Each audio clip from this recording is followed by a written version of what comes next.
আলহামদুলিল্লাহ রাব্বিল আলামিন ওয়াসসালাতু ওয়াসসালামু আলা আশরাফিল আমবিয়া ওয়া সাইয়্যিদিল মুরসালিন নবিয়িনা মুহাম্মদ ওয়া আলা আলিহি ওয়া আসহাবিহি আজমাইন। আম্মা বাদ, সম্মানিত আজকের তাফসীর মাহফিলে উপস্থিত ভাইরা এবং পর্দার আলে মা বোনেরা যারা শুনতে পাচ্ছেন এবং যারা মিডিয়ার মারফত অন্যান্য জায়গা থেকে শুনতে পাচ্ছেন, আজকে আমাদের তাফসীর শুরু হচ্ছে সূরা নূরের 32 নম্বর আয়াত থেকে। 32 নম্বর আয়াতের মাঝখানে আমরা গত সপ্তাহে 33 নম্বর আয়াতের মাঝখানে আমরা গত সপ্তাহে থেমেছিলাম।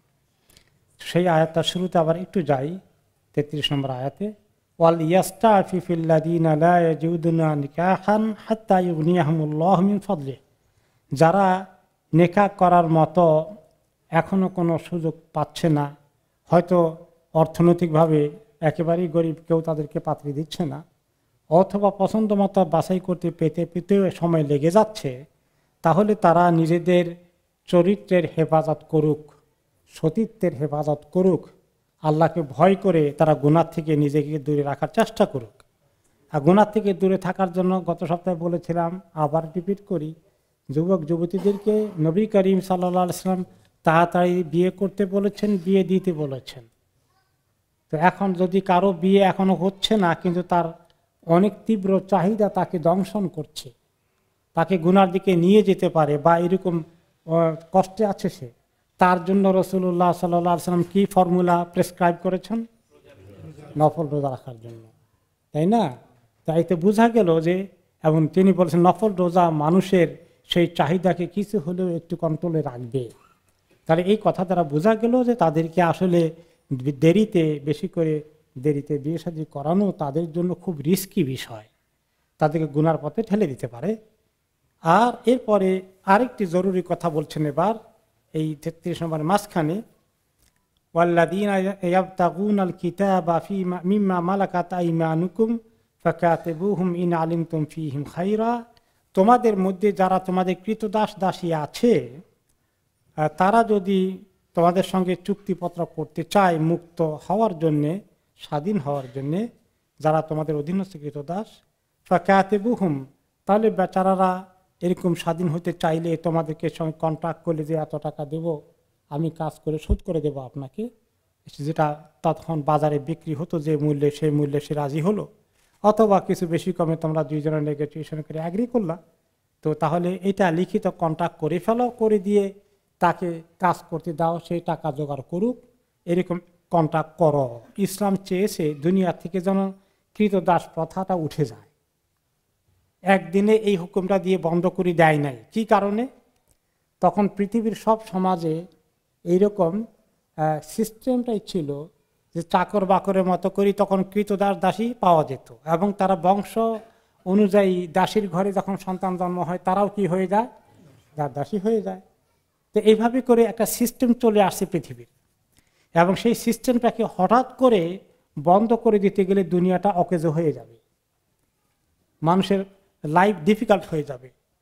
এই জন্য আল্লাহ তাআলা একটু ইনডাইরেক্টলি এটা উঠে দেওয়ার চেষ্টা করেছেন। তো একটা উঠে দেওয়ার চেষ্টা এখানে কি আসছে, যে কোনো কৃতদাস চুক্তি করলে যে আমাকে মুক্ত করে দেন, আমি আপনাকে 20,000 পাউন্ড দেব, আমি কাজ করে করে করে টাকা জমা করে আপনাকে দেব। তাহলে এটাকে বলে মুকাতাব। যে ব্যক্তি চুক্তি করেছে তাকে চুক্তি চাইলে চুক্তি করতে দেওয়া উচিত। আল্লাহ হুকুম করছেন, চাইলে তোমাদের কনফিডেন্স থাকলে সে দিতে পারবে টাকা, তাহলে চুক্তি করা উচিত। একটা মানুষকে স্বাধীন হতে সাহায্য করো, তোমরা তার গোলামি থেকে বের হতে সাহায্য করো। এটা একটা ইসলাম উঠিয়ে দেওয়ার চেষ্টা করেছে। আরেকটা হলো যে যখন মানুষ কোনো কিছু অন্যায় করে ফেলে কাফারা দেওয়ার জন্য, যেমন ইচ্ছে করে রোজা ভেঙেছে, স্ত্রী সবাস করে ফেলেছে রোজার দিনে, মানে এটার জন্যে কাফারা কি? সর্বোত্তম কাফারা হচ্ছে যখন কৃতদাস দাসী ছিল, একটা কৃতদাস বা দাসীকে মুক্ত করে দেওয়া, যে আরেকটা রাস্তা খুলে দিয়েছে। আর এমনিতেই যে ব্যক্তি কৃতদাস দাসীকে মুক্ত করে দেয়, আল্লাহ তাআলা তার জন্য অনেক বড় পুরস্কার রেখেছেন, কোরআন হাদিসে এসেছে।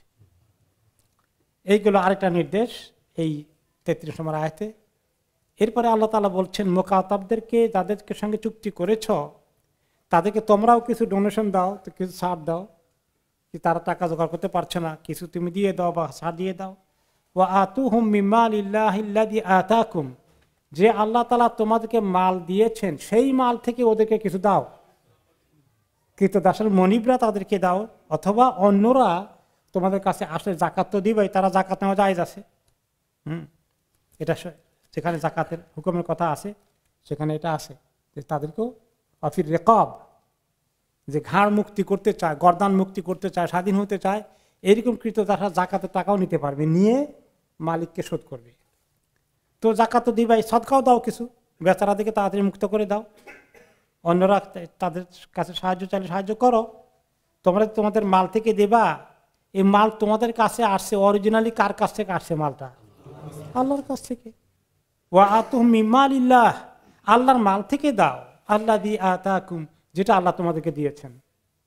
তা আমরা তো মনে করি এটা তো আমার মাল, আমার টাকা, আল্লাহ দিল কোত্থেকে, আমি কষ্ট করে জোগাড় করছি, তাই না? সাইকোলজিটা এরকম। কেউ যদি এসে বলে যে আপনার কাছে যে মাল আছে তো আল্লাহর মাল, আল্লাহর দেওয়া মাল, দেন আমাকে ওখান থেকে কিছু, আপনি কি বলবেন? মাথা খারাপ লাগে তোমার? কত কষ্ট করে জোগাড় করছি, তুমি আল্লাহর মাল, এটা তো আমার মাল। আসলে আল্লাহ তাআলা রিজিক বন্টন কে করেন? আল্লাহ তাআলা। তো অনেক কষ্ট করে অনেকে এতটুকুনি পায়, বেশি পায় না। আপনি কষ্ট করে, সমান কষ্ট করে এতটুকুন পেয়ে গেছেন। তো শুধু আপনার বুদ্ধি, আপনার স্মার্টনেস, আপনার প্রতিভা, এটাই শুধু আপনি স্বীকৃতি দেন। আল্লাহ আপনাকে প্রতিভা কে দিয়েছে? আল্লাহ দিয়েছেন। বুদ্ধি কে দিয়েছেন? আল্লাহ দিয়েছেন। কাজে গোড়া কোথায়? আল্লাহর কাছে। এই জন্য তোমরা আল্লাহর মাল থেকে দাও। এই জন্য যখনই কেউ চায়, গরিব মিসকিন অসহায় মানুষগুলো, যারা একটু ধনাঢ্য আছেন, যারা একটু সচ্ছল আছেন, আপনাদের কাছে যখন চায়, জেনুইনলি চায়, তখন আসলে দেওয়া উচিত। আল্লাহ যেন আমাদেরকে দেওয়ার মতন কলিজা দান করেন। দান করার জন্য হাতটাকে যেন লম্বা করে দিন আল্লাহ তাআলা। দিতে যেন খালি বেশি করে মনে চায়, দিতে গিয়ে কেন হাত ছোট হয়ে যায়, কেন খালি আমাদের মনে আসে যে বেশি চায়, বেশি নিয়ে দিয়ে দিচ্ছি, কিছু কমাই কিছু রাখি, মনের ভিতরে এরকম খুব আসে কিনা বলেন? এটা আসে সত্যি কথা। যেন দেওয়ার মতো যদি আল্লাহ তৌফিক দেন, তারাই সবচেয়ে বড় সৌভাগ্যবান। যারা না দিয়ে জমা করে পাহাড় জমা করেছে, তারা আসলে এত সৌভাগ্যবান নয়। এরপরে এই দানের কথা আসলো। তারপরে আরেকটি কথা এই আয়াতে আসছে যে ওয়ালা তুকরিহু ফাতায়াতিকুম আলাল বিগা ইন আরাদনা তাহাসসুনা, তোমাদের কৃতদাসী যেগুলো বেচারীরা বেশ্যাবৃত্তি করতে চায় না, তাদেরকে তোমরা বেশ্যাবৃত্তির কাজে লাগিয়ে তোমরা লিতাবতাগু আরাদাল হায়াতিদ দুনিয়া, দুনিয়ার কিছু কামাই করতে চাও, এই কাজটা তোমরা করো না। এই আয়াতের সান্নজুল আছে। আব্দুল্লাহ ইবনে উবাই, চিনছেন তো তাকে? মুনাফিকদের সর্দার। তার ছিল এরকম কিছু সুন্দরী বেশ্যা, সে পালতো, তার কৃতদাসীদেরকে বাধ্য করত এই বেশ্যাবৃত্তি করার জন্য, আর এর বিনিময়ে তার ইনকাম আসতো ভালো। আর সেই মেয়েগুলো আসলে তারা এটা চায় না, এসে জোর করে তাদেরকে দিয়ে কাজ করায়। তো আল্লাহ তাআলা সেই জন্য বলছেন, খবরদার, যারা এরকম করে, ওরা চায় না, জোর করে এদেরকে দিয়ে কাজটা তোমরা করিও না। দুনিয়ার এই সামান্য কিছু পয়সার জন্য তাদেরকে তোমরা এই এত খারাপ কাজে লাগিয়ে দিয়েছ, এখান থেকে ইনকাম করো। এখন এখানে আয়াতে আছে ইন আরাদনা তাহাসসুনান, তারা যদি নিজেরা সতীত্ব ঠিক রাখতে চায়, তারা যদি এগুলো করতে চায় না, তাহলে তাদেরকে তোমরা বাধ্য করো না। এটা শাব্দিকভাবে এসেছে, কিন্তু মুফাসসিরিনে কেরাম বলেছেন, কেউ যদি নাও চায় বা করতে চায়, তাহলে তাকেও দেওয়া যাবে এই কাজে? না, তাকেও দেওয়া যাবে না। তো কিন্তু যারা করতে চায় না, তাদেরকে দিয়ে করানোর কাজটা আরো বড় অপরাধ। এইটা বোঝানো হয়েছে যে এত বড় অপরাধ করো তোমরা এই পয়সার জন্য। দুনিয়া এখনো আছে, দুনিয়ার মধ্যে সুবহানাল্লাহ। কবি রবীন্দ্রনাথ ঠাকুর এত প্রশংসা তার করে, তার বাবা ছিল কলকাতার সবচেয়ে বড় এই কি বলে এটাকে, বেশ্যা পাড়ার মালিক কলকাতায়। আর তাকে নিয়ে আমাদের বাঙালির কৃষ্টি কালচার চর্চা করতে গিয়ে মুসলমানরা তাকে নিয়ে কি ধরনের মাতামাতি করে, তার ইতিহাস কত করুন। তো এইরকম করে অনেক লোকের পয়সাওয়ালা হয়ে, তার বাবা বেশ পয়সাওয়ালা হয়ে গেছে এগুলো করে। তখন ইংরেজরা ছিল, তাদের এরকম দরকার ছিল আরো বেশি, এগুলো করেছে। আর তাকে নিয়ে বুদ্ধিজীবীরা এত গর্ব করে, তাই না? সুবহানাল্লাহ। তো কেউ না চাইলেও করা যাবে না, আরো বড় অপরাধ চাইলেও এটা করতে দেওয়া ঠিক নয়, এবং এটা একটা জঘন্য অপরাধ। যে জেনাকে আল্লাহ তাআলা এত ঘৃণা করেন, সেই জেনা দিয়ে বেশ্যাবৃত্তি চালিয়ে পয়সা জোগাড় করে কত খারাপ রুচি হতে পারে মানুষের। ওমান ইউকরিহুন্না ফাইন্নাল্লাহা মিন বাদি ইকরাহিহিন্না গাফুরুর রহিম। আর যারা তাদেরকে দিয়ে এরকম বাধ্য করে এই কাজ করতে, তারা চায় না কৃতদাসীগুলোর বিরুদ্ধে জুলুম করে, কিন্তু সেই বেচারীদের কিছু করার ছিল না। এরকম যদি ঘটে যায় কোনো জায়গায়, কোনো জালিম এরকমভাবে মানুষকে দিয়ে অন্যায় কাজ করায়, সে চায় না, সে পালিয়ে যেতে চায়, তাকে সে সুযোগ দেওয়া হচ্ছে না, তাকে দিয়ে জোর করে জুলুম করে কাজ করানো হচ্ছে, তাহলে আল্লাহ তাআলা কি তাকেও শাস্তি দেবেন নাকি? না, আল্লাহ তো জানেন যে এই বেচারি চায় না, কিছুতেই চায় না, তাকে জবরদস্তি করানো হচ্ছে, এবং সে আল্লাহর কাছে এই জন্য কত ইতস্তত, লজ্জিত, শঙ্কিত। নিশ্চয়ই তাকে অবশ্যই আল্লাহ তাআলা মাফ করে দিবেন, সে যদি আল্লাহর কাছে এর জন্য লজ্জিত থাকে যে আল্লাহ আমি করতে চাইনি, আমাকে এমনভাবে তারা বাধ্য করেছে। আল্লাহ তাআলা গাফুর এবং রাহিম, সেই বেচারিতে কোনো দোষ নাই, তাকে বাধ্য করছে তার মনিব, তার প্রভু। এরপরে আল্লাহ তাআলা এবার আসছেন 34 নম্বর আয়াতে, তিনি বলছেন ওয়ালাকাদ আনজালনা ইলাইকুম আয়াতিম মুবায়্যিনাত। এই যে আমি তোমাদের কাছে নাজিল করেছি আয়াত, এমন আয়াত যেগুলো মুবায়্যিনাত। মুবায়্যিনাত মানে আয়াতগুলোর মধ্যে পরিষ্কার কথাবার্তা আছে, এখানে একেবারে এত দুর্ভেদ্য কথা নয়, এত মুশকিল নয় যে সহজে বোঝা যায় না। এবং মুবায়্যিনাত যেগুলো পরিষ্কার করে দেয় হক এবং বাতিল, আর সত্য মিথ্যাকে সুন্দর করে প্রকাশ করে দেয়, এইরকম আয়াত আমি দিয়েছি। হে নবী, আপনার প্রতি নাজিল করেছি, হে উম্মত, তোমাদের পর এই কিতাব এসেছে যার আয়াতগুলো অনেক পরিষ্কার, ভেরি ক্লিয়ার মেসেজ আছে, বক্তব্য পরিষ্কার। আর কি আছে? ওমাসালাম মিনাল্লাযিনা খালাউ মিন ক্বাবলিকুম, আর তোমাদের পূর্বে যে জাতিগুলো পৃথিবী থেকে চলে গিয়েছে তাদের ইতিহাস রয়েছে, তাদের ইতিহাসের মধ্যে যারা ভালো কাজ করেছিল সেই উম্মতদের কিছু ভালো পুরস্কারের কথা আছে। আর যারা উল্টো কাজ করেছে, অপরাধের রাস্তা বেছে নিয়েছিল, নবীর সঙ্গে দুশমনি করেছে, দ্বীনের দুশমনি করেছে, তাদের কাহিনীও সেখানে আছে। অনেক এক্সাম্পল আছে, উদাহরণ আছে।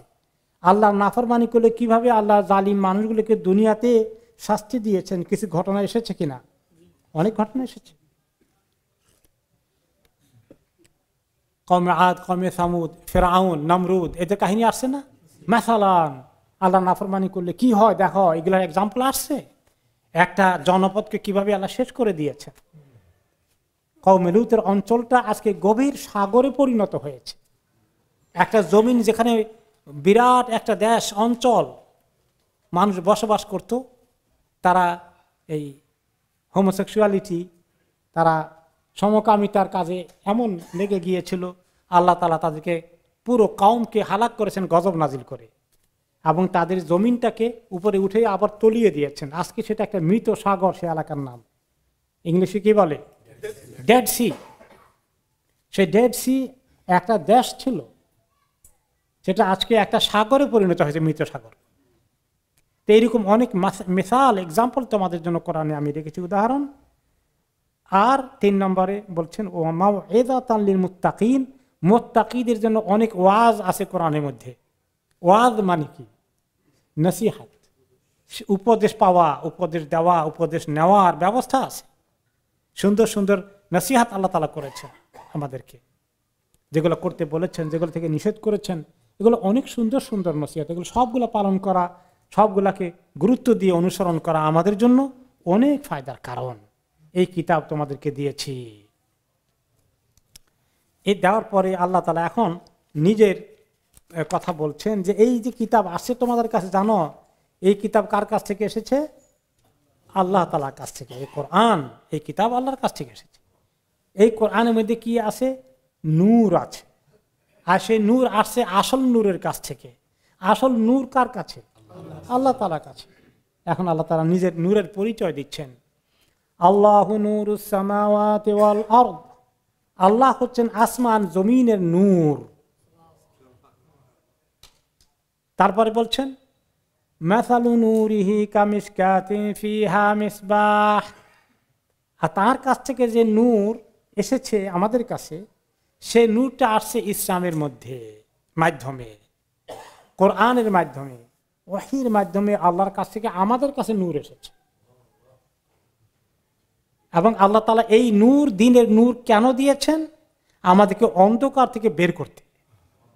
আল্লাহু আলিয়ুল্লাযীনা আমানু ইখরিজুহুম মিনাজ-যুলুমাতি ইলান-নূর, আল্লাহ তাআলা মুমিনদের অভিভাবক, তাদের প্রভু, তাদের যিনি হেদায়েত দেন, তিনি তাদেরকে অন্ধকার থেকে আলোর দিকে নিয়ে আসেন এই নূরের মাধ্যমে, এই কিতাবের মাধ্যমে, এই ওহীর মাধ্যমে, এই কোরআনের মাধ্যমে। এখন আল্লাহ তাআলার কাছ থেকে আসা এই যে নূরটা কোরআন দিয়েছে আমাদেরকে, এটা তো নূর তো দেখা যায় না আমাদের এখানে নূর আছে নাকি? কাগজে লেখা আছে। তো আল্লাহ তাআলা অরিজিনাল যে কোরআন কি জিনিস তার এক্সাম্পল দিয়ে আমাদেরকে বোঝাচ্ছেন। একটু আগে বললেন না আল্লাহ কোরআনের মধ্যে কি রাখছেন? উদাহরণ রাখছেন, এক্সাম্পল রাখছেন। এখন আল্লাহর কাছ থেকে আসা এই নূর, ইসলামের এক্সাম্পল কিতাবে যেটা দিয়েছেন, সেটার এক্সাম্পল এখন তিনি উদাহরণ দিয়ে বুঝিয়ে দিচ্ছেন। একটা দুনিয়ার আমাদের ব্যবহৃত একটা জিনিসের উদাহরণ তিনি দেবেন। ওকে, তো দুনিয়ার নূরের উদাহরণটা কি? দুনিয়ার নূরের উদাহরণ তিনি দিচ্ছেন। দুনিয়ার মধ্যে এই আল্লাহর নূরের উদাহরণ হচ্ছে মাসালু নূরিহি কামিশকাতিন ফিহা মিসবাহ, আল্লাহর কাছ থেকে আসা নূর তোমাদের জন্য, এই নূরের উদাহরণ আল্লাহ দিচ্ছেন একটা মিসকাতের সঙ্গে। মিসকাত অর্থ কি? যেখানে মিসবাহ রাখা হয়। মিসবাহ অর্থ কি? মিসবাহ হলো বাতি, আলোর যে বাতি আছে, বাতি, হারিকেন হোক, চারাগ হোক, বাতি। এই বাতিটা আছে মিসকাতের উপরে। মিসকাত অর্থ বাতির আধার, তাক। হ্যাঁ, ওই যে ছোটকালে যখন ইলেকট্রিসিটি ছিল না আমাদের এলাকায়, তখন আমরা দুই রকম বাতি ব্যবহার করেছি। একটা হলো হ্যারিকেন, চিমনিওয়ালা, আর একটা হলো চিমনি ছাড়া সলতের যে বাতি, ল্যাম্প। হ্যাঁ, এটা আমাদের দেশে বলে চেরাগ, উর্দুতেও চেরাগ বলে। হ্যাঁ, চেরাগের মধ্যে সলতে আছে। আচ্ছা, চেরাগের মধ্যে কেরোসিন ঢুকাই দিয়ে, সুবহানাল্লাহ, ছোটকালের কথা মনে পড়ে। প্রত্যেক দিন সন্ধ্যাবেলা ডিউটি ছিল, আমার ডিউটি ছিল মেয়েটি, যখন আমি প্রাইমারি সেকেন্ডারি লেভেলে পড়ি, যে এই বাতি ঠিক করা, হারিকেনের চিমনি ধোয়া, মুছে ফেলানো, ঠিক করে তেল ঢুকাই দেওয়া, সলতে পড়ে গেছে সলতে উঠেই দেওয়া, হ্যাঁ, তারপরে চারাগ আছে সেগুলো ঠিক করা। প্রতিদিন সন্ধ্যার আগে এগুলো করতে হতো। সুবহানাল্লাহ, এখন এগুলো করা লাগে। আমাদের ছেলে মেয়েদের কাছে এখন এগুলো ইতিহাস হয়ে গেছে, তারা বুঝবেও না। যে তারা বলছে আপনারা এই আমরা অন্ধকার জগতে বসবাস করছিলেন। সুবহানাল্লাহ, পৃথিবীতে আমাদের জীবদ্দশায় এত পরিবর্তন আল্লাহ তাআলা দিলেন। ইয়া রাব, এখন আগামীতে আমাদের ছেলে মেয়েরা এই কোরআনের তাফসীর বুঝবে কেমনি, সেটা তো মুশকিল। যে আমরা তো হ্যারিকেন, চারাগ জ্বালিয়ে, বাতি জ্বালিয়ে দেখে এসেছি, তারা যে এটা কেমনে পাবে? অসম্ভব কিছু না। কোন দিন হঠাৎ করে কারেন্টের সব কিছু টুকটাক গায়েব হয়ে যায়, কোন সময় আবার অন্ধকার জগতে ঢোকা লাগে, বলা যায় না। যাই হোক, লোডশেডিংটা আসছে, তারা বলতেছে এবার মিনিস্টাররা যে এবারে ঠিকমতো বাতি জ্বলবে কিনা, এই শীতকালে হিটিং থাকবে কিনা আমাদের বাড়িতে, এটা নিয়ে তারা এখন আমাদেরকে ওয়ার্নিং দিচ্ছে। আল্লাহ তাআলা মাফ করুন এমন কঠিন পরিস্থিতি থেকে। যাই হোক, তো এই বাতিকে রাখা হয় একটা তাকের উপরে। এই তাকটাকে আমাদের আঞ্চলিক ভাষায় বলে রুয়া, অন্য এলাকায় কি বলে জানি না। যে একটা কাঠের তাকের মতো আছে ছোট, ওটার উপরে বাতিটা রাখে। হ্যাঁ, এক এক এলাকায়, এক এক ডিস্ট্রিক্ট এক এক নাম আছে। হ্যাঁ, গাছা বলে কেউ না। হ্যাঁ, এক এক জায়গায় এক নাম আছে। মানে এরকম করে বাতিটা ও তার উপরে রেখে দেয় ঘরের চতুর্দিকে আলো দেওয়ার জন্য, তাই না? এটা হচ্ছে মিশকাত, যেটার উপরে বাতি রাখে। আর বাতিটা হচ্ছে মিসবাহ। তো মিশকাতের উপরে আছে যেখানে আছে মিসবাহ, তাকের উপরে যেখানে বাতিটা আছে। আল্লাহ তাআলার কাছ থেকে আমাদের কাছে আসা নূরের এক্সাম্পল দিচ্ছেন তিনি, যে তোমাদের কাছে যেটা আসছে এটা একটা নূর। ধরে নাও এর উদাহরণ হচ্ছে একটা বাতি, বাতিটা আছে একটা তাকের উপরে। এখন বাতির যে সলতে জ্বলে ওটাই তো আসল। সলতে আর হারিকেনের মধ্যে ঢুকাইতাম, কি জানি বলতো, ভুলে গেছি এখন, ফিতা, ফিতা, হ্যাঁ ফিতা, আর বাতির মধ্যে ওই ন্যাকড়ার সলতে দিয়ে ঢুকাইতাম এরকম করে করে, তাই না? তো সলতে অথবা ফিতা এটা এটা থাকে ইয়ের ভিতরে, আপনার এই বাতির মধ্যে থাকার পরে এই বাতিটা ফি জুজাজা, বাতিটাকে আবার একটা চিমনির ভিতরে রাখা হয় হ্যারিকেনের মতো, যেটা এরকম আরব দেশেও কিছু চিমনি মার্কা বাতি ছিল, যে এই বাতিটাকে রাখা হয় চিমনির ভিতরে। চিমনিটা কিসের? প্লাস্টিকের নাকি কাঁচের? জুজাজ, জুজাজ মানে কাঁচ, কাঁচের চিমনির মধ্যে আছে। আর সেই চিমনিটা তোমাদের কাছে যে যে নূর আসছে, ওইটা তোমাদের দুনিয়ার কাঁচের চিমনির মতো না, সেই চিমনিটা দারুণ চিমনি। চিমনি যত ভালো হবে আলো তত ভালো হবে, ঠিক কিনা?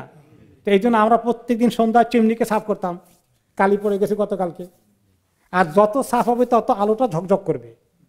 তো আল্লাহ তাআলা বলেন যে সেটা এমন এক চিমনি, এমন কাঁচের চিমনি, কান্নাহা কাউকাবুন দুররি, সেটাকে মনে হবে যেন বহু দূরে থাকা একটা নক্ষত্র, একেবারে মতির মুক্তার নক্ষত্রের মতো, এত উজ্জ্বল, এত জল করে।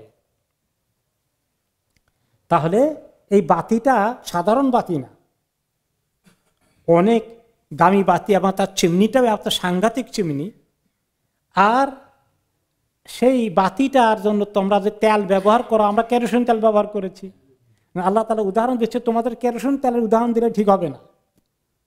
সেটার জন্য এমন ভালো তেল ব্যবহার করা হয়, ইউকাদু মিন শাজারাতিন মুবারাকাতিন জাইতুনা, আরব দেশে জাইতুনের তেল দিয়ে আগে বাতি জ্বালাতো কেরোসিন আবিষ্কার হওয়ার আগে, এবং জৈতুনের তেলের বাতিটা অনেক ভালো ছিল, অনেক চমৎকার হতো।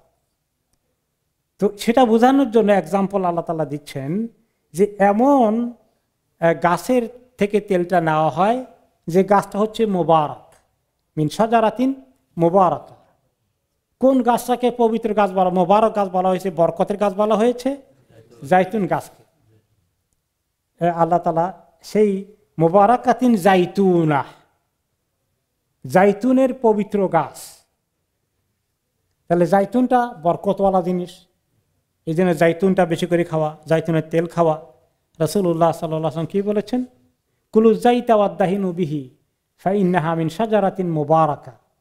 তিনি কি বলেছেন যে তোমরা জাইতুনের তেল খাও আর এটাকে শরীরে লাগাও, এটা হচ্ছে একটি বরকতওয়ালা গাছ থেকে নেওয়া তেল। এবার এই ব্যাপারে আমরা অনেক আলোচনা করেছি যে জয়তুনের তেলের ফায়দা কি। তারপরে বললেন যে যেন তেন জয়তুনের তেল গাছের তেল না, কিন্তু এটা বিশেষ জয়তুনের গাছের তেল। বিশেষ জয়তুনের গাছ কোনটা আবার? সেটা লা শারকিয়াতিন ওয়ালা গারবিয়া। জয়তুনটা এমন জায়গায় হয়েছে যেটা একটা মানে পূর্ব দিকে একদম নয়, একদম পশ্চিম দিকেও নয়, মাঝখানে, অর্থাৎ সূর্যের আলো একদম ঠিক জায়গা মতো সেখানে পৌঁছে, এবং সেটা কোনো এক সাইডে নয়, এবং সেটা সূর্যটা সেখানে একেবারে সকাল থেকে নিয়ে সন্ধ্যা পর্যন্ত পুরো দিনের আলো পায়। কোনো পাহাড় তার ছায়া দিয়ে বসে না দুপুরে, বিকালবেলা, সকালবেলায় না, সকাল থেকে সন্ধ্যা পর্যন্ত কোনো ছায়া সেখানে থাকে না, এত বেশি রোদ পায়। যত বেশি রোদ পাবে তত বেশি জৈতুনের তেলের কোয়ালিটি হবে। কোয়ালিটি মানে এইটা, তাই না? এটা হলে এই দেশে হলে এইটা 1 নম্বর, আর বাংলাদেশে এটা হলে তার মুশকিল। তো আমাদের দেশে 1 নম্বরের জন্য কি বলে? এইটা বলে বোধহয় 1 নম্বর নাকি? এই দেশে এক্সিলেন্ট, বা আরব দেশে এটা বলে, কিন্তু এক্সিলেন্ট হলে মমতাজ, এক্সিলেন্ট। তো মানে এত ভালো তেল যেটা সারা দিন গাছগুলো রোদ পেয়েছে, ফলগুলো সারা দিন রোদ আরোহণ করেছে, সেটার তেলটা হয় অনেক উজ্জ্বল তেল হয়, কোয়ালিটি একদম বেস্ট। তো এইরকম, এবং তারও বললেন যে ওয়ালা ওলাম, তারপরে বলছেন তাহলে পূর্ব পশ্চিম না, যে একদিকে পূর্ব দিকের আলো পেয়েছে অথবা পশ্চিম দিকের পেয়েছে, তার মানে কোনো সময় সূর্য উঠার আলোটা পায় না, দিনের এই অর্ধেকের পায় না, ওই অর্ধেকের পায়। আবার কোন সময় সকালবেলাটা পায় না, বিকালবেলা আলোটা পায়। কোনো কিছু ছায়ার আড়ার কারণে, পাহাড়ের এক সাইডে হওয়ার কারণে, এগুলা সারাটা দিন খোলা ময়দানে সকাল থেকে সন্ধ্যা পর্যন্ত সূর্যের আলো পায়, যার ফলে এর তেলটা এত হাই কোয়ালিটি, এত উজ্জ্বল হয়, এত উজ্জ্বল আলো এটা বাতির মধ্যে ঢুকালে মানে এত উজ্জ্বল হয়, মনে হয় যেন অলমোস্ট প্রায় এটা আগুন ছাড়াই বোধহয় জ্বলতে থাকবে। মানে আগুন না দিলে তো, তেল দিলে তো হবে না, শুধু আগুন লাগবে। তা আল্লাহ তাআলা বলেন যে বিনা তেলে বিনা আগুনে জ্বলে না, কিন্তু মনে হয় যেন বিনা আগুনেই জ্বলবে, এরকম তেলটা এত। আল্লাহ তাআলার কথা এই জায়গায় এক্সপ্রেশনটা কোন লেভেলে দিয়েছেন তিনি বোঝানোর জন্য আমাদেরকে, যে এত হাই কোয়ালিটির তেল মনে হয় যেন আগুন দিয়ে ধরাতে হবে না, এটার মধ্যে এমনি আগুন ছাড়াই মনে যেন আলো আলো আলোকিত হয়ে আছে। ওয়ালা উলাম তামসা সুনার, আগুন তাকে স্পর্শ না করলেও মনে যেন সে মনে হয় যেন সে আলো আলো আলোকিত করতে চায়। তাহলে এই আলোর কথাটা হচ্ছে মুমিনের দিলে, মুফাসসিরিন কেরাম বলেন যে মুমিনের দিলে আল্লাহ সেই ঈমানের নূর যখন দেন, তখন তার নূরটা এত দামি জিনিস হয়ে যায়।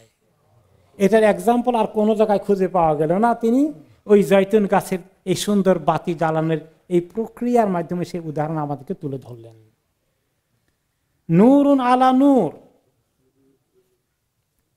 নূরের উপরে নূর। ওকে, এখন নূরের উপরে নূর কেমনে হয়? ওকে, নূরুন আলা নূর, তো অর্থাৎ যে আল্লাহর পক্ষ থেকে যে নূর আসছে, কোরআন নূর, মুমিনের দিলের মধ্যে আল্লাহ তাআলা নূর ঢেলে দিয়েছেন, এবং যতক্ষণ মানুষ নূরের কাছে যত বেশি আসে আল্লাহর কাছে নূর তত পায়, এবং যত নূর আল্লাহ তাআলা বাড়াবে না আমাদেরকে, তত আমরা আলোকিত হচ্ছে, আল্লাহ তাআলার কাছে আমাদের শান বেড়ে যাচ্ছে। এই জন্য আমাদের নূরের বেশি দরকার।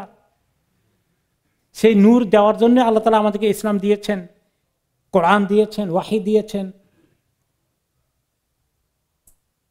তো আল্লাহ তাআলা ওয়ালিউল্লাযিনা আমানু, আল্লাহু ওয়ালিউল্লাযিনা আমানু ইখরিজুহুম মিনাজ যুলুমাতি ইলান নূর, অন্ধকার থেকে টেনে টেনে আল্লাহ তাদেরকে আলোর দিকে নিয়ে আসেন। যত আমি আপনি ইসলামের দিকে ঢুকবো বেশি করে, তত আমরা নূর বেশি পাচ্ছি। এটা আমলের মাধ্যমে, ঈমানের মাধ্যমে, ইখলাসের মাধ্যমে, গুনাহ থেকে দূরে থাকার মাধ্যমে, হিংসা বিদ্বেষ থেকে দিলের নাপাকি অন্ধকার দূর করে দিয়ে, মানুষে আপনাকে কষ্ট দিয়েছে মানুষকে মাফ করে দিয়ে, ক্ষমা করে দিয়ে আল্লাহর নূর পাওয়ার জন্য। এছাড়া এই কোরআন বেশি করে পড়লে আল্লাহ নূর দেবেন। আল কোরআন নূর, আমল নূর। আর আল্লাহ তাআলার কাছে নূর পাওয়ার জন্য স্পেশাল দোয়া করতে হবে। আল্লাহর কাছে স্পেশাল নূর পাওয়ার জন্য দোয়া আল্লাহ তাআলা আমাদেরকে শিখিয়ে দিয়েছেন রাসূলুল্লাহ সাল্লাল্লাহু আলাইহি ওয়াসাল্লামের মাধ্যমে, হাদিস শরীফে। হ্যাঁ, আল্লাহুম্মা লাকাল হামদু আনতা নূরুস সামাওয়াতি ওয়াল আরদ ওয়া লাকাল হামদু আনতা মালিকুস সামাওয়াতি ওয়াল আরদ ওয়া লাকাল হামদু লাকা মুলকুস সামাওয়াতি ওয়াল আরদ ওয়া মান ফীহিন ওয়া লাকাল হামদু আনতা রাব্বুস সামাওয়াতি ওয়াল আরদ ওয়া মা ফীহিন ওয়া লাকাল হামদু আনতা কাইয়ামুস সামাওয়াতি ওয়াল আরদ ওয়া মান ফীহিন আনতাল হাক্কু ওয়া ওয়াদুকাল হাক্কু ওয়া কাওলুকাল হাক্কু ওয়া লিকাউকা হাক্কুন ওয়াল জান্নাতু হাক্কুন ওয়ান নারু হাক্কুন ওয়ান নাবিয়্যুনা হাক্কুন ওয়া মুহাম্মাদুন সাল্লাল্লাহু আলাইহি ওয়াসাল্লাম হাক্কুন ওয়াস সাআতু হাক্কুন আল্লাহুম্মা বিকা আমানতু ওয়া লাকা আসলামতু ওয়া আলাইকা তাওয়াক্কালতু ওয়া ইলাইকা আনাবতু ওয়া বিকা খাসামতু ওয়া ইলাইকা হাকামতু ফাগফির লিমা কদ্দামতু ওয়া মা আখারতু ওয়া মা আসরারতু ওয়া মা আ'লানতু ওয়া মা আসরাফতু ওয়া মা আনতা আ'লামু বিহি মিন্নি আনতাল মুকদ্দিম ওয়া আনতাল মুআখিরু লা ইলাহা ইল্লা আনতা। অনেক একটা লম্বা দোয়া। রাসূলুল্লাহ সাল্লাল্লাহু আলাইহি ওয়াসাল্লাম যখন ঘর থেকে বের হতেন, মসজিদের দিকে আসতেন, এই দোয়াটা তিনি পড়তেন। এটা তারপরে আরেকটা, এটা হিসনে মুসলিমে আছে, তাই না? মাশাআল্লাহ, হিসনে মুসলিমে এটা পাওয়া যাচ্ছে। এটা একটা। এরপরে আরেকটা দোয়া তিনি পড়তেন, যেটা হচ্ছে আল্লাহুম্মা জাআল ফি কলবি নূরা।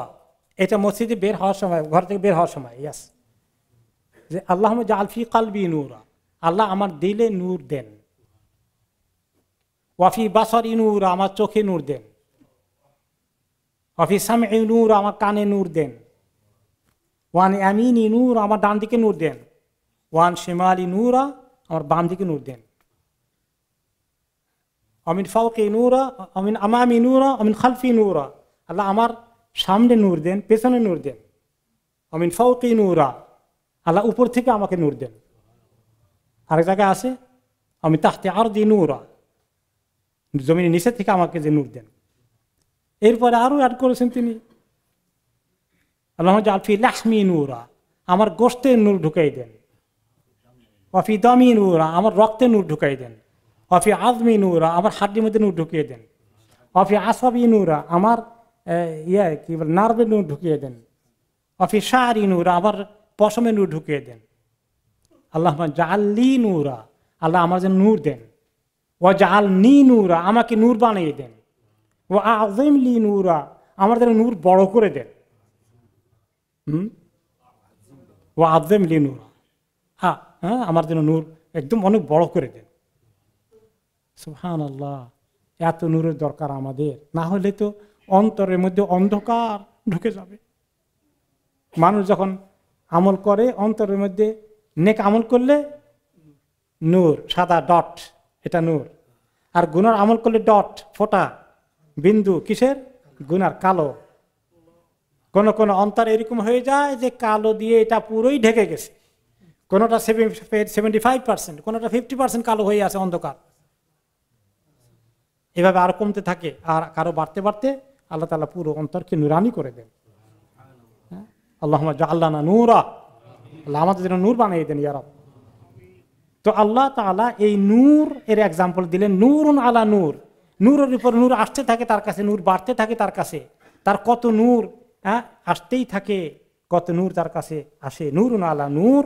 এবং এই বিষয়ে সাহাবী উবাই ইবনে কাব রাদিয়াল্লাহু আনহু বলেন নূরুন আলা নূর।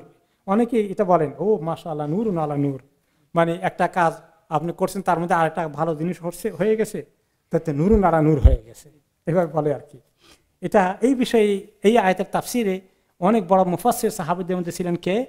উবাই ইবনে কাব রাদিয়াল্লাহু আনহু। উনিও কোরআনের এক্সপার্ট, বিশেষ বিশেষ।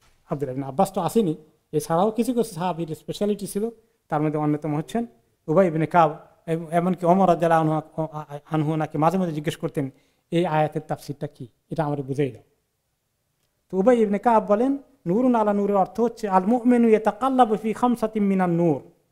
একজন মোমেন, ওকে, 5টি নূরের মধ্যে থাকে, তার কাছে 5টি নূর আসার সুযোগ আছে জীবনে, তার শরীরের মধ্যে 5 ধরনের নূর সে পেতে পারে, নূর চর্চা করতে পারে। ফাকালামুহু নূর, সে সবসময় এত ভালো কথা বলে, তার কথা সবগুলো নূর হয়ে যায়। কোনো বাজে কথা বলে না, গীবত করে না, অশ্লীল কথা বলে না, মিথ্যা কথা বলে না, ধোঁকা দেয় না। কালাম, তার কথাগুলো নূর। ওয়া আমালুহু নূর, মাশাআল্লাহ, সে আমল করে ইখলাসের সাথে, মাশাআল্লাহ, তার আমলের মধ্যে নূর, আমল তার নূর বাড়াতে থাকে। ওয়া মাদখালুহু নূর, তার ভিতরে সব ক্লিয়ার, ইখলাস দিয়ে সবকিছু দিয়ে, তার অন্তরের মধ্যে কোনো বক্রতা নেই, সাদা দিলের অধিকারী, তার ভিতরে নূর থাকে। তাহলে কথায় নূর থাকে, কাজে কর্মে নূর থাকে, তার ইন্টারনালি নূর আছে, ভিতরে আভ্যন্তরীণভাবে নূর আছে। ওমাখরাজুহু নূর, তার স্বাভাবিক বাইরের যে তার অঙ্গ প্রত্যঙ্গের বাইরের দিকটা যে আছে, এটাও নূর। এই নূর করতে করতে দুনিয়ায়, তাহলে তার 5টা নূরের মধ্যে কথা 1 নম্বর, আমল 2 নম্বর, তার অন্তরের অবস্থা, আভ্যন্তরীণ অবস্থা এইখানে নূর, তার বাহ্যিক অবস্থা এটাও নূর। এই 4টা নূর হলো দুনিয়াতে। ও মাসিরহু ইলা নূরে ইয়াউমুল কিয়ামাতি ইলাল জান্নাহ, আর কিয়ামতের দিন তার নূর হবে জান্নাতে যাওয়ার জন্য। সে নূর কোথায় থাকবে? হাসরের ময়দানে যখন বলবে এবার সবাই যাও, গন্তব্যস্থলের দিকে যাও, সবাই দৌড় দিবে। যে সিরাত আছে, যার প্রথমেই হাসরের ময়দান, তারপরেই জাহান্নাম, তারপরে জান্নাত। হাসরের ময়দান থেকে পাড়ি দিতে হবে জাহান্নামের উপরে দিয়ে, যে সিরাত গিয়েছে, এইটা পাড়ি দিয়ে কোথায় যেতে হবে? জান্নাতে যেতে হবে, আর কোনো রাস্তা নাই। আর সেখানে আল্লাহ তাআলা 3 ধরনের লোক পাবেন। এক ধরনের লোক হলো মুমিন, আর এক ধরনের লোক হলো মুনাফিক, আর এক ধরনের লোক হলো কি? কাফের। কাফেরদেরকে কোনো নূরই দিবেন না, তারা অন্ধকারে দিয়ে ব্রিজে উঠতে চাইবে, সেখান থেকে পড়ে যাবে। আর মুমিনদেরকে নূর দিবেন, সেই নূর অনুযায়ী তারা পার হওয়ার চেষ্টা করবে। আর মুনাফিকদেরকেও নূর দেবেন। কিছুক্ষণ পরেই মুনাফিকরা উঠে একটু যাওয়ার পরেই তাদের নূরটা নিভে যাবে। আর চোখে দেখবে না। তারা চিৎকার করবে, মোমেন ভাইরা আমরা তো আপনাদের সঙ্গে ছিলাম একসঙ্গে, আমাদেরকে একটু ফেলে যায় না, আমাদের নূরটা নিভে গেছে, একটু দাঁড়ান আপনাদের সঙ্গে যাই। তখন তাদের বলা হবে আল্লাহর পক্ষ থেকে, তোমরা পিছনে যাও, ফালতামিসু নূরা, ওখানে পিছনে গিয়ে নূর পাও, ওখানে দেখো। পিছনে গিয়ে দেখে যে আর নূর নাই। আর এর মধ্যে ওই যে মোমেন ভাইদের সঙ্গে কথা বলতেছিল, আল্লাহ তাআলা দেওয়াল খাড়া করে দিয়েছে। দেওয়ালের ওই পাশে ভিতরে আছে নূর, এই পাশে সব অন্ধকার। তো আল্লাহ তাআলা তাদেরকে ওই পিছনে যাতে মেসেজ দিলেন কেন? কারণ তারা মুনাফিকি করেছিল দুনিয়ার মধ্যে, ওই আল জাযাউ মিন জিনসিল আমাল, তারা প্রতারণা করেছে, প্রতারণা দিয়ে আল্লাহ তাদেরকে আনসার করতেছেন, জবাব দিচ্ছেন যে তোমরা ঈমান আনছিলাও, দাবি করেছিল, কিন্তু মুনাফিকি করেছ, মিথ্যা ক্লেম করেছিল। ওইটার জন্য বললাম যে পিছনে যাও, নূর নাই, কিন্তু তোমাদেরকে এখানে পিছনে আনা হয়েছে নূর থেকে বঞ্চিত করার জন্য। তো মোমেনকে এই নূর দেওয়া হবে। কত নূরের সাইজ কি হবে? আমলের সাইজ অনুযায়ী। কারণ নূর হবে মাশাআল্লাহ পুরো দিগন্ত প্রসারিত, আলোকিত হয়ে আছে, এবং তার গতি হবে অনেক দ্রুত। তারপরে যাদের হবে আলোর পরিমাণ কমবে, তাদেরটা কম দ্রুত, একটু স্লো হবে, তারপরে আরো ছোট হবে, আলো আরো স্লো হবে। এভাবে করতে করতে কারো কারো আলো হবে টর্চ লাইটের মতো, সেটা দিয়ে কোনো রকম পার হয়ে যাবে, এবং তাদের গতিও ধীর হয়ে যাবে। আরো পরে আরো পরে আরো পরে কমতে কমতে নূর এত ছোট হয়ে যাবে, জলে আর নিবে, জোনাকি পোকার মতো জলে আর নিবে, এর চেয়ে বেশি নাই। আরে অনেক কষ্ট হচ্ছে, একটু একটু করে দেখে আর এরকম করে যাচ্ছে, কোন সময় পড়ে যায় ভয়ের মধ্যে আসে, আর সময় অনেক বেশি লেগে যাচ্ছে, পুরোটা পার হতে পারবে না, মাঝখানে পড়ে যাবে, চিন্তায় কলজা উল্টে আসে। আল্লাহ তাআলা মাফ করুন।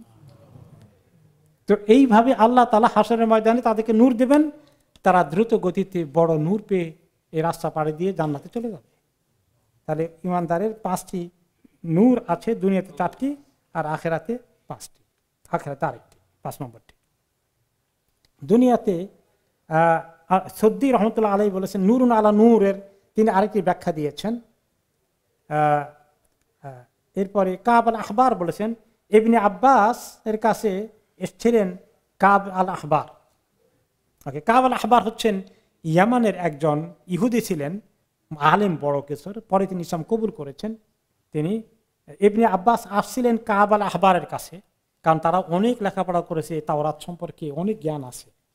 তাকে বললেন যে শোনো, এই যে আমাদের কোরআনে আছে ইয়াকাদু যাইতুহা ইউদিউ আলা লাম তামসাসু নার, যে আমাদের এই কোরআনে যে আছে আল্লাহ তাআলা এত সুন্দর নূরের বাতি মোমেনকে দিয়েছেন, যেটা এমন তেল দিয়ে জ্বালানো হয় যে তেলটা আগুন না দিলেও মানে যেন জ্বলে, আগুন না হলে জ্বলে কেমনে বাতি, বা অ্যাবাউট টু জ্বলার মতো অবস্থা। এটা অর্থটা কি একটু বুঝাই দাও, তুমি তো অনেক কিতাবপত্র পড়ছো অনেক দিন থেকে এগুলা। তখন বলেন ইয়াকাদু মুহাম্মদ ইউবাইয়িনু লিন-নাসি ওয়ালাউ লাম ইয়াতাকাল্লাম আন্নাহু নবী। এই কথায় তিনি বলেন আরেকটা ইঙ্গিত আছে যে মুহাম্মদ সাল্লাল্লাহু আলাইহি সাল্লাম উনি যদি নিজে মুখে নাও বলেন, ওনাকে দেখলে, ওনার কাজকর্ম দেখলেই কেউ বুঝবে যে তিনি নবী। তিনি মুখে বলতে হবে না যে আমি আল্লাহর রাসূল। এটা অর্থ তিনি না বললেও তিনি নবী, তার চলাফেরা, কথাবার্তা, তার ব্যক্তিত্ব, তার আখলাক সবকিছুই অটোমেটিক্যালি প্রমাণ করে তিনি নবী। কাজে যে সমস্ত কাফেররা তাকে আল আমিন উপাধি দিয়েছিল, পরে তারা কি করলো, উল্টে গেল। হ্যাঁ, এরকম এই একটা তাফসীর তিনি করেছেন। আর কোরআন যখন আসে তখন তো আরো পরিষ্কার হয়ে যায়। এরপরে আরেকটা তাফসীর করেছেন সুদ্দি রহমতুল্লাহ, যিনি মুফাসসির, তিনি বলেন নূরুন আলা নূর ওয়ালা নূরুন নার ও নূরুজ যাইত হিনা ইজতামা আদাআ ওয়ালা ইয়াদি ওয়াহিদিন বিগাইরি সাহিবিহি। দুইটা একসঙ্গে হলে যে আলো হয় সেটাকে কত চমৎকার হয়, এই জন্য আল্লাহ তাআলা দুটোকে একসঙ্গে করেছেন। দুটোটা লাগবে, আগুনও লাগবে আর এরকম নূরও লাগবে, তেলটা হাই কোয়ালিটি লাগবে। এর এক্সাম্পল হচ্ছে নূর কাদালিকা নূরুল কোরআন ও নূরুল ঈমান। কোরআনের মধ্যে নূর আছে আর ব্যক্তির মধ্যে, ঈমানের মধ্যে নূর আছে। ইজাস্তামা, যখন দুটো একসঙ্গে জমা হয়ে যায়, ফালা ইয়াকুনু ওয়াহিদুন মিনহুমা ইল্লা বিসাহিবি, তখন তারা দুটা একটা অপরকে এত সহযোগিতা করে, দুটা মিলে একসঙ্গে মুমিনের নূর বাড়তেই থাকে, নূর আলা নূর হয়ে যায়। ওকে, তারপরে আল্লাহ তাআলা বলছেন যে ইয়াহদিল্লাহু লিনূরিহি মান ইয়াশা, আল্লাহ তাআলা এই নূর দ্বারা যাকে চান তাকে হিদায়াত দেন। তাহলে ঈমানের নূর আমাদের দিলে যদ্দূর আছে তদ্দূর অনুযায়ী আমরা হিদায়াত পাচ্ছি, তাই না? এই নূরটাকে বাড়ানোর জন্য আমাদের চেষ্টা করা দরকার, যেটা একটু আগে আলোচনা হলো। তাহলে আল্লাহ তাআলা আমাদেরকে আরো হিদায়াতের মানে চূড়ান্ত পর্যায়ে নিয়ে যাবেন, মোকাম্মল পর্যায়ে নিয়ে যাবেন। তা না হলে আমরা তথাকথিত মুসলিম আসি, কিছু ভালো কিছু মন্দ, এভাবে আমাদের ভাঙ্গাচুরা জিন্দেগি, এটা বাড়াতে হবে, আল্লাহর কাছে চাইতে হবে। ইয়াহদিল্লাহু লিনূরিহি মান ইয়াশা, এবং মনে করতে হবে আল্লাহ না চাইলে হবে না, আল্লাহর কাছে চাইতে হবে হেদায়েত, আল্লাহর কাছে চাইতে হবে নূর। ওয়ায়াদরিবুল্লাহুল আমসালা লিন্নাস, এভাবে আল্লাহ তাআলা লোকদের জন্য, মানুষদের জন্য এক্সাম্পল দিয়ে, উদাহরণ দিয়ে দিয়ে বুঝিয়ে দেন যে তোমাদের এই নূরটা কি জিনিস, এটা আসছে কোত্থেকে, এবং এই নূর বলতে এই যে কোরআন, এই যে ঈমান তোমাকে কিভাবে আলোকিত করবে, এগুলো তোমাকে সব কিছু আল্লাহ তাআলা বুঝিয়ে দিচ্ছেন। আল্লাহু বিকুল্লি শাইইন আলিম, আর আল্লাহ তাআলা সকল কিছুর বিষয়ে তিনি বিশেষভাবে জ্ঞানী, বিশেষজ্ঞ, অনেক জ্ঞানী, মহাজ্ঞানী। তিনি তোমাদেরকে যে নূর দেন, যে হেদায়েত দেন, যে সঠিক পথের দিশা দেন, এটা আর কেউ তোমাদেরকে দিতে পারবে? তার চেয়ে বেশি জ্ঞানী কেউ আছে? আজকের এই আধুনিক বিশ্বে অনেক মহা পণ্ডিত এসেছে, তারা বিভিন্ন ফর্মুলা দেয় মানুষকে, যে কোন ফর্মুলা দিলে মানুষের অনেক উন্নতি হবে, মানুষ চাঁদে যেতে যাচ্ছে, বিভিন্ন গ্রহ নক্ষত্রে যাবে। এ চলাফেরার জিন্দেগিতে বস্তুগতভাবে মানুষকে বৈজ্ঞানিক গবেষণার মাধ্যমে উন্নতি করার বিষয়টা ইসলামে অ্যালাউ করেছে। যেমন একসময় রেলগাড়ি ছিল না, রেলগাড়ি হয়েছে, মোটর গাড়ি ছিল না, মোটর গাড়ি হয়েছে, তারপরে রকেট হয়েছে, এরপরে আমাদের এই যে বিমান যোগাযোগ আমাদের কত ইজি করে দিয়েছে। এগুলা আল্লাহ তাআলা অ্যালাউ করেছেন, এগুলো হবে। কিন্তু এগুলো মানুষকে আল্লাহ তাআলা দেন বৈজ্ঞানিকদের মাথায়, তারা এগুলো আল্লাহর কাছ থেকে পায় রিসার্চ করে করে। কিন্তু এগুলাই যথেষ্ট নয় শুধু জ্ঞানী হওয়ার জন্যে। আসল জ্ঞান কোনটা? হ্যাঁ, দ্বীনের জ্ঞান। কোন জীবনটা কেমনে চালাতে হবে, কার ইবাদত করতে হবে, কেমনে করতে হবে, হালাল কোনটা, হারাম কোনটা, ঠিক কোনটা, বেঠিক কোনটা, কোনটা খাওয়া যাবে, কোনটা খাওয়া যাবে না, এগুলো বৈজ্ঞানিকদেরকে ছেড়ে দিলে হবে? হবে না। এগুলোর জন্য আল্লাহর কাছ থেকে নূর লাগবে, আল্লাহর কাছ থেকে শরিয়া লাগবে। তো তিনি এগুলো সম্পর্কে বেশি জানেন। আল্লাহু বিকুল্লি শাইইন আলিম। আল্লাহ তাআলা এই যে আজকের জমানায়, এই যুগে, বর্তমানে আমাদের ছেলে মেয়েদেরকে নিয়ে যে চ্যালেঞ্জে আমরা আসি, স্কুল কলেজে তাদেরকে শেখানো হচ্ছে। এবং আজকে আমি একটা মেসেজ পেলাম যে একটা কার্টুন করা হচ্ছে, যে একদম বাচ্চাদেরকে কার্টুন আমাদের এত আকর্ষণীয় করে কার্টুনটা করেছে, আমি নামটা খুঁজে পাবো, হয়তো আগামী সপ্তাহে বলে দেবো। এটা বাচ্চারা খুব, আমেরিকায় আসে, কার্টুনটা খুবই আগ্রহ করে দেখে, এবং সেখানে শেখানো হয়। তো দুটা বাচ্চা কথাবার্তা বলতেছে, ফ্রেন্ড। তো একটা বাচ্চা বলে যে আমার ঘরে আমার 2 জন মা আছে, মানে বাবা নাই, 2 জন মা আছে। একজন মা ডাক্তার, আরেকজন মা নার্স না কি জানি বললো। হ্যাঁ, একজন আমাকে মেসেজ পাঠিয়েছে এভাবে। তার মানে এই যে সমকামিতা, এলজিবিটি, এটাকে সমাজের মধ্যে সকল জায়গায় পৌঁছে বাচ্চাদেরকে এত ছোট বয়সে এগুলোর আকর্ষণ তৈরি করে দিচ্ছে। হ্যাঁ, এটার নাম কি জানি? হ্যাঁ হ্যাঁ হ্যাঁ, এদিকে আসেন, এটা ভালো করে শুনি আমি। পেপা পিগ, পেপা পিগ, পেপা পিগ, এইটা নাম দিয়েছে, এটা দ্যাটস ট্রু। এটা নাকি খুবই আকর্ষণীয়, বাচ্চারা এটা দেখার জন্য অস্থির হয়ে যায়, ওদের মাথায় এখন থেকে ঢুকিয়ে দিচ্ছে। তো এটা এই যে এই জগতের মানুষ যারা সভ্যতার অধিকারী বলে খুব দাবি করে, খুব চৌকস হয়ে গেছে মানুষ, সায়েন্টিফিক ডেভেলপমেন্টের বহু প্রোগ্রেস করতে করতে চূড়ান্ত পর্যায়ে চলে যাচ্ছে, তারা এত বেশি কনফিডেন্স, তারা এখন কোথায় যাচ্ছে? হাইওয়ান, জানোয়ার যে কাজ করে না সেই লেভেলের দিকে তারা চলে যাচ্ছে। পশুরা যে কাজ করে না, পশুদের একটা দাম্পত্য জীবন আছে, পাখিদের একটা দাম্পত্য জীবন আছে, তার থেকে মানুষকে নিচে নিয়ে যাওয়া হচ্ছে। কারণ তারা কিছু জানে দুনিয়ার, কিন্তু আসল জীবনের চলার জন্য যে কাজের দরকার, যে দর্শনের দরকার, যে ফিলোসফির দরকার, মানুষ জীবনে ভালো মন্দ কোনটা হবে রিয়েলি, এগুলো আল্লাহ ছাড়া কেউ জানে না। আল্লাহু বিকুল্লি শাইইন আলিম, তিনি সব কিছু সম্পর্কে বিজ্ঞ। কাজে এগুলো আমাদের শরীয়ত থেকে নিতে হবে, এগুলো ওয়াহী থেকে নিতে হবে, এগুলো কোরআন হাদিস কি বলেছে এগুলো আমল করতে হবে। না এখনকার জমানায় তো এত আগের মতো আরব দেশের এরকম মহিলারা এত বোরকা টোরকা পরাটা এগুলো তো আরব দেশে করছিল, এখানে এত মডার্ন জগতে এগুলো চলে নাকি? হ্যাঁ, এই ধরনের চিন্তা মানুষের মাথায় ঢুকেছে। ইসলামের প্রতিটি জিনিসগুলোকে এভাবে লঙ্ঘন করা হচ্ছে, আর বলা হচ্ছে যে ওই সময়ের জন্য এটা ঠিক ছিল, বর্তমান সময়ের জন্য নয়। তো আল্লাহ তাআলা আমাদেরকে আকর্ষণ করে ডাকছেন যে তোমাদের জন্য আল্লাহর এই নূর নাও, পরিপূর্ণভাবে নাও। উদখুলু ফি সিলমি কাফা, একটুখানি নিয়ে বাকিটা শয়তানের তরিকায় দুনিয়াকে সাজিয়েছে সেটার মজা লাগে তোমরা নিয়ে নিবা না। প্রতিটা বিষয় বিকুল্লি শাইইন, তিনি সব কিছুর ব্যাপারে তিনি জ্ঞানী, সেটাকে ফলো করো। আগামী সপ্তাহে আমাদের তাফসীর হবে ইনশাআল্লাহ 36 নম্বর আয়াত থেকে। এখানে মসজিদ এবং আল্লাহর বান্দাদের একটা সম্পর্কের কথা এসেছে, আগামী সপ্তাহে আমরা শুনবো। কোরআনে পাকে 2 জায়গায় মসজিদের কথা আসে, তার মধ্যে এখানে অত্যন্ত গুরুত্বপূর্ণ কথা আসছে আগামী সপ্তাহের জন্য ইনশাআল্লাহ।